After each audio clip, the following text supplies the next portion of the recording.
Amy Poehler and Nick Offerman weigh in on possibility of more parks and rec. It's possible that we may get another glimpse into the inner workings of the Parks and Recreation Department in Pawnee, Indiana. Amy Poehler and Nick Offerman, two of the stars of the NBC hit comedy Parks and Recreation, hinted on today Thursday that they would be open to some kind of return years after the show ended its run in 2015 after 7 seasons.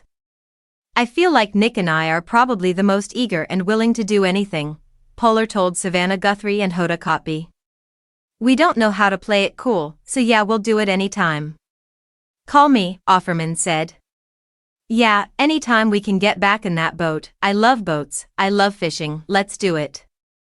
Their hopeful comments come a year after the cast reunited for a pandemic special, which included Poehler and Offerman reprising their roles as Leslie Knope and Ron Swanson. The half-hour episode featured in jokes and references to the original show and ended with Knope's friends coming together virtually to raise her spirits by singing a rendition of the fan-favorite song 5,000 Candles in the Wind, originally performed by Chris Pratt's character, Andy Dwyer. On the show, the cast reunited for the episode in order to raise funds for Feeding America's COVID-19 Response Fund. Poehler and Offerman in particular have been friends since the 1990s and are now entering their 3rd season of hosting the NBC craft show Making It, which premieres Thursday night at 8 p.m. Eastern Time.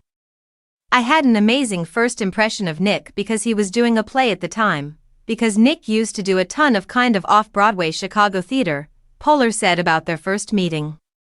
"And he was playing Satan, I believe, or a Satan-like person in some kind of play. So he had dyed hair that I feel like was shaved into some kind of scary configuration. Nick has an incredible range of the warmest giggle and the warmest person, but he can also look very scary, and so I met him when he was scary.